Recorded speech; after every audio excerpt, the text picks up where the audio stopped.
Bonjour à tous. Aujourd'hui, on est au parc d'attractions Sebuen, qui est donc à environ un petit peu plus d'une heure de Tokyo. C'est un parc un parc à thème qui reprend l'ancien Tokyo.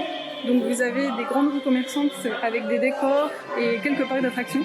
Comme aujourd'hui il était censé pleuvoir, il y a très peu de monde, donc je vous propose d'aller visiter.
Bonjour à tous, voilà, on se retrouve dehors pour vous raconter un peu du coup toutes les images que vous venez de voir. Ça fait partie de la partie nouvelle du parc qui a été inaugurée du coup en mars 2021. Donc c'est une rue un peu sur la période d'Edo.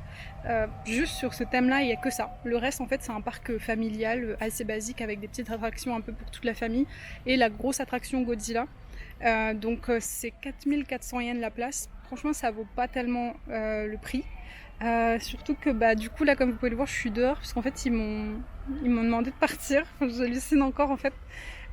J'étais dans la grande roue, je faisais le tour avec deux de mes amis et je descends et il y avait deux gars qui étaient là en bas. Ils ont dit en fait les personnes de la grande roue nous ont appelés parce qu'ils ont constaté que vous aviez des tatouages. La politique en fait du parc d'attractions dit que les tatouages sont interdits, donc il va falloir que vous partiez. Et mes amis commencent à se battre pour moi, ils ont dit mais attendez, pourquoi est-ce que ça n'a pas été dit avant, etc. Pourquoi est-ce que... Enfin c'est incroyable quoi d'entendre ça. Et le gars me dit je sais bien, je suis désolée, c'est comme ça en fait. Il dit c'est écrit à l'entrée mais bon, c'est forcément pas vraiment mis en avant parce que c'est pas évident en fait d'avoir ça comme contrainte. Donc du coup après un peu de négociation, ils ont accepté de me rembourser et juste de me laisser partir. Et j'ai dit à mes amis d'aller faire... les bigs attractions et qu'on se retrouverait après, mais je trouve ça, en fait je comprends totalement qu'ils me sortent si c'est les règles du parc d'attractions, mais il n'y a pas de souci, je vais pas me battre. Mais par contre avoir des règles comme ça en 2021, surtout que les tatouages que j'ai ils sont franchement très basiques quoi, je veux dire c'est pas des grosses pièces, c'est des tout petits trucs, il y a des trucs qui sont écrits en japonais donc tout le monde peut voir que c'est vraiment pas des trucs offensants ou je ne sais quoi. Et le gars m'expliquait qu'en fait c'était des règles parce qu'il y a un parc aquatique aussi dans le parc, sauf que là c'est fermé vu qu'il pleut beaucoup.